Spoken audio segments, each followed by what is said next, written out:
बेइज्जती नहीं होती, बेइज्जती होती नहीं उसकी, क्योंकि आपको पता है बेइज्जती होती क्या है? नहीं, बेइज्जती जरा तो उसको समझिएगा जरा प्लीज, नाजुक बात है। ईगो, मेरी देखें, ईगो की 1000 डेफिनेशंस और होंगी। I know since we are recording it, this message may go all over the world, तो हो सकता है बहुत सारे लोग ईगो की नई डेफिनेशंस बताएं जो मेरी अंडरस्टैंडिंग है। उस एक पर्सपेक्टिव के अंदर ईगो का मतलब यह है considering your self what you are not, and then trying your hard to protect that thing. ਅਸੀਂ ਜੱਟ ਹੁੰਨੇ ਆ, ਅਸੀਂ ਜੱਟ ਹੁੰਨੇ ਆ ਭਾਈਆਂ, ਅਸੀਂ ਸਾਡਾ ਇਹ ਅਕੀਦਾ ਹੈ। मैं head of the department of surgery हूं। Are you head of department of surgery? अगर अभी आपका एक्सीडेंट हो जाए, अल्लाह ना, किसी का एक्सीडेंट हो जाए और उसको हेड इंजरी होके और वो वेंट के ऊपर पड़ा हो, किधर गया head of department of surgery भाईजान? It's only a software which is in your mind. किधर गया? मैं जट हूं, मैं फलां हूं, मेरा वो अकीदा है, मेरा ये अकीदा है। दिस इज, गौर से सुनिएगा मेरा फिक्रा, considering yourself what you are not and then trying to protect it. मैं वार्ड का प्रोफेसर हूं, यू आर एक्चुअली नॉट। आपका नाम जावेद इकबाल है, आप जावेद इकबाल हैं। आपको रिस्पॉन्सिबिलिटी दी गई है head of department of surgery की, जो कुछ अरसे के बाद आपसे ले ली जाएगी, और आपसे पहले भी एक बंदे को दी गई थी। So if I am head of department of surgery, I forget that I am Javed Iqbal. अगर मेरे head of department of surgery के ऊपर कोई हट लगा, जरा सा भी दब्बा आया, यानी यह कि मैं कमरे में आया था, उठ के खड़ा नहीं हुआ, ऐसी की तैसी इनकी जरूरत क्या हुई खड़े। इसका नाम ईगो होता है। Ego is protecting your understanding about your self which you are not.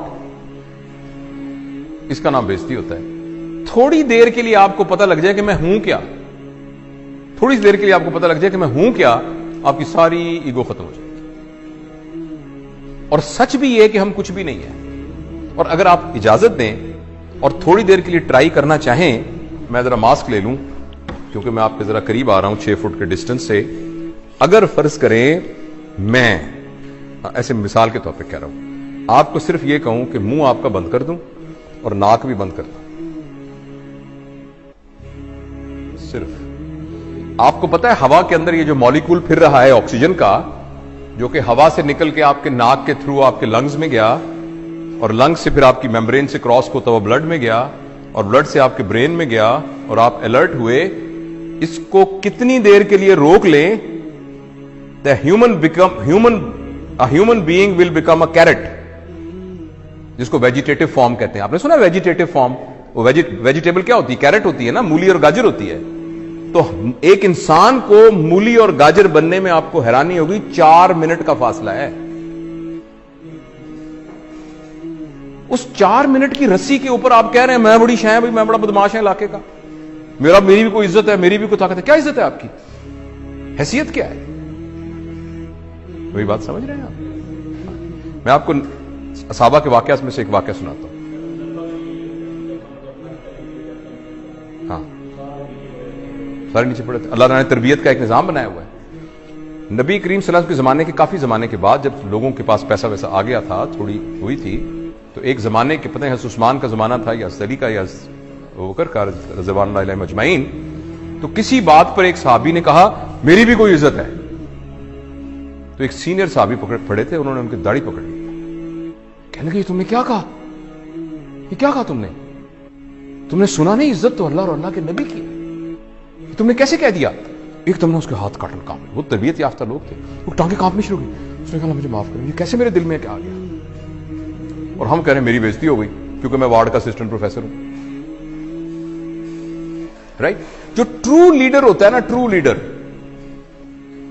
वो अपने आप को फॉल्स आइडेंटिफिकेशन से बचा के रखता है। वो ये कहता है कि मैं यहां का लीडर हूं, मेरी रिस्पॉन्सिबिलिटी में ये आया है, मैं ये नहीं हूं जो सही लीडर है। तो उसके अंदर ईगो नहीं होती। जब ईगो नहीं होती तो बेइज्जती नहीं होती। तो मैं अगर कोई भी उठ के खड़ा नहीं हो रहा, मैं तो अपने आप को समझ नहीं रहा इस काबिल के मेरे लिए कोई खड़ा हो, तो मैं तो महसूस भी नहीं करूंगा इस बात को, अगर मैं ये समझ रहा हूं और अगर मैं ये समझ रहा हूं कि नहीं मेरी एक हैसियत थी, उठ के क्यों लोग खड़े हुए, तो मेरी बड़ी बेइज्जती हो जाएगी। और इस बात पर कि आप उठ के खड़े नहीं हुए, हो सकता है मैं नहीं वर्कशॉप लेता, तो बैच ही बड़ा अजीब है जी, उठ के खड़ा ही नहीं हुआ ऐसा।